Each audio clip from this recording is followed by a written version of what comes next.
mic in the middle. Good evening everyone and good evening Dr. Nayak. galab wanaagsan dhammaantiin galab wanaagsan Dr. Nayak. maanta waxaan u hadlayaa sida qof bedel ka ah bini'aadanimada.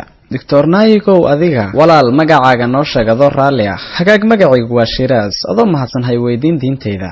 Dr. Nayak adiga laga yaabee inaad ka dhalatay qoys muslima dabcan adiguna diintaadu waad ku dhagan tahay laga yaabee taasi inay tahay sababta hadda aad u garab taagan tahay diinta islaamka. haddii aad ka dhalan lahayd qoys Hindu ah waxaa suurtagal ahaan lahayd in diinta hadda aad ka sheekeynayso ee aad garab taagan tahay ay noqon lahayd diinta Hinduuga. waxaana dareemayaa taasi inay tahay xaalad adag oo ku saabsan dhanka isirka. weliba waxaad aaminsan tahay in diintaada iyo dhaqankaaga iyo caqiidadaada qanacsanaanta aad ku qanacsan tahay ee aad u sarreyso. sidaa darteed waxaa tiri diinta singasingaha ama Siikhiya waxa loo yaqaano ama Arya Samaj ama diin kasta oo aan ogolaan cibaadada asnaamta waad waafaqaysaa waadna garab taagan tahay. aniga marka la fiiriyo waxa waajib inaan ka doodno diinta bani'aadanimada ee weyn tawajuhaadkaas kala duwanna inaan ku cayaarno naga ilaali. arrintaasi wax tacliiqa ma ka bixin kartaa mudane? And not keep juggling here. Any comments or justification, sir? walaalka su'aal wanaagsan ayuu na weydiiyey. wuxuu sheegay haddii aan ka dhashay qoys muslima taasi inay tahay sababta aan u ayidayo islaamka. laga yaabee haddii aan ka dhalan lahay qoys Hindu ah inaan hadda ayidi lahay oo aan garab geli lahaa diinta Hinduuga. aniguna aan taageersanahay ururka Arya Samaj iyo diinta Siikha maxaa yeelay waxay waafaqsan tahay aragtideyda. anigana aragtiyadaasi cayaar ayaan ku wadaa. wuxuuna sheego kale inay waajib tahay inaan ka hadlo aragti weyn oo taasi ka waasacsan. waa su'aal wanaagsan walaal waan kugu waafaqsanahay. anigu waxaan muslim ahaa ilaa aan jiray 19 sano maxaa yeelay aabahay ayaa muslim ahaa. 19 sano kadib markii aan bilaabay barashada isbarbardhigga diimaha hadda aniga muslim ayaan ahay. ikhtiyaarkayga ayaana ku ahay. ina rumayso haddii aad awoodo inaad itusido diin kale oo ka wanaagsan islaamka anigu waxaan diyaar u ahay inaan galo diintaas maanta mudane anigu waxaan taageersanahay diinta bini'aadanimada. waan u soo laaban doonaa walaal. anigu waxaan leeyahay qof kasta oo ii sugi kara si cilmiyeysan haddii ay jirto diin kale oo ka fadli badan islaamka waxaan diyaar u ahay inaan diintaa galo. adigu waxaad leedahay anigu waxaan ka hadlayaa bini'aadanimada. yaa qoray diintaas bini'aadanimada? Mahatma Gandhi yaa qoray. ma ogtahay in muslimka aysan suurtagal ahayn in uu muslim wanaagsan ahaado ilaa inuu bini'aadanimo ku saleysnaado maahe? arrintaasi waa waxa ay diimaha dhan sheegayaan. diimaha dhan sidaa ayay oranayaan. walaal iidaa aan kuu dhammaystiro. okay adiga halkan su'aasheeda inaad dhagaysato miyaad u joogtaa mise inaad aragtidaada soo bandhigto? aniga dood wax ku oola inaan kula gala ayaan rabaa si aan u gaarno natiijo caqliyeysan. walaal halkan dood kama jirto. maya anigu sidaa ma idan jawaabteeda dhagayso kadibna wixii aad rabto sheeg. iidaa aan jawaabteeda dhammeeye ha iga goynin. jawaabteeda si wanaagsan u dhagayso. okay ka soco. si wanaagsan ii dhagayso. haddii uu jiro shay maskaxdaada ku dhex socsoconaya inta aan kuu jawaabayo sideed ii dhagaysanaysaa aniga? adoo mahadsan dhammaystir. ma kaa gooyey markaa su'aashaad akhrisanaysay adiga? adoo mahadsan jawaabta dhammaystir. maya ma kaa gooyey aniga? maya ma aadan samayn. adoo mahadsan dhammaystir. dadka dhammaantood waa ay soo socdaan su'aalahooda ayayna qoranayaan. aniga waan kuu jawaabayaa si fiican ii dhagayso. okay waan dhageysanayaa. waayee haddaad i dhagaysanayso maxaad hadalka iga jaraysaa? mudana dhammaystir iga cafi qaladka iina sheeg jawaabtaada. haddii aad dhagaysato jawaabteeda waad fahmi doontaa. waa ilaa dadka halkan dhoobani wax kale ayay fahmayaan maxaa yeelay isla su'aashii baad haydaa. anigu dhakhtar ayaan ahay. insaanku iyo bini'aadankuna ma awoodo in hal mar laga hadlo laba shay oo kala duwan.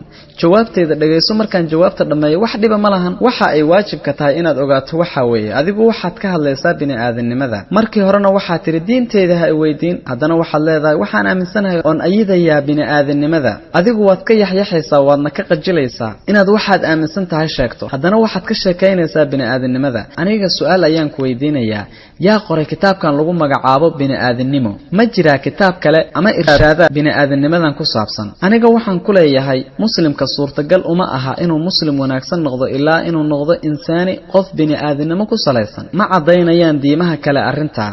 waxaana ka xumahay arrintaas. adiga ma aadan daraasayn diimaha kale. aniga waxaan awoodaa inaan muxaadaro kaa siiyo iyo masaadir ku saabsan fiidaaska iyo nusuusta Hinduuga iyo kuwa xitaa ka mid ah Baybalka oo ka soo horjeeda bini'aadanimada. anigu halkan uma joogo inaan diimaha naqdiyo. haddii adigu aadan daraasayn oo aadan baran diin kale adoo mahadsan ha ka sheekaynin wax aadan garanaynin. quraanka kariimka waxa uu leeyahay fasalu ahli dhikri إن كنتم لا تعلمون. warsada oo weydiiya kuwa cilmiga u saaxiibka ah haddaydan wax ogeyn.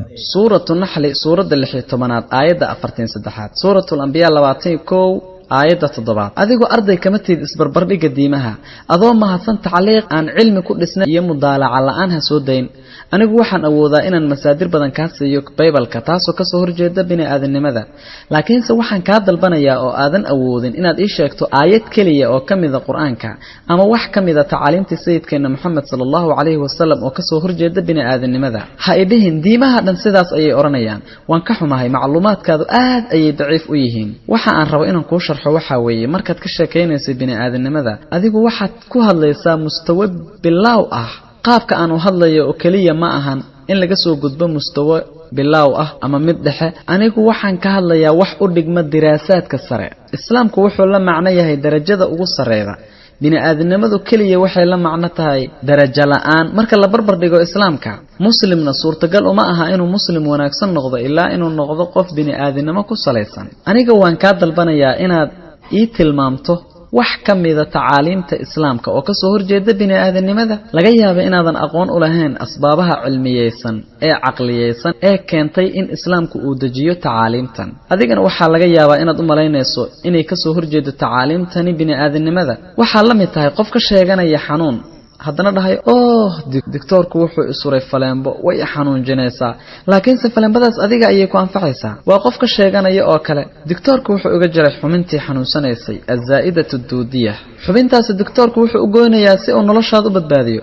doctorku waa og yahay laakiin adigu ma ogid. haddii aan haysto laba khiyaar, ka gudbidda marxaladda bilowga iyo midda dhexe ama dhammaystiridda diraasaadka sare, anigu waxaan doorbidayaa inaan doorto diraasaadka sare, ma ahan kuwa bilowga ah iyo kuwa dhexdhexaadka ah. bini'aadanimadu way wanaagsan tahay laakiin islaamku waxa oo dhan waa uu ka sareeyaa. haddii aan u imaado su'aashaada oo ah anigu inaan ayidayo islaamka maxaa yeelay waxaan ka dhashay qoys muslima, waan kuu sheegay waxaana ka dalbanayaa haddii ay jirto diin kale. anigu waxaan daraaseeyay badanaa diimaha ugu waaweyn, waxaana aaminsanahay islaamku inuu yahay tan ugu mantiqisan ugu wanaagsan ee bini'aadanimo. waa diinta kaliya ee laga helayo xalinta mushkilaadka bini'aadam. alla wuxuu ku leeyahay suuratu al-imraan suuradda 3 aayadda 10. diinta kaliya ee alla agtiisa laga aqbalayo waa islaamka. adiga hadda ogaanshahaada daliilkaaga aad ayuu daciif u yahay. ma og tahay wax ka badan 30 caalim oo muslim ah kana kala socda qaybo badan oo ka mid ah caalamka. wax ka badan 10 ayaga ka mid ah kama dhalan qoys muslima.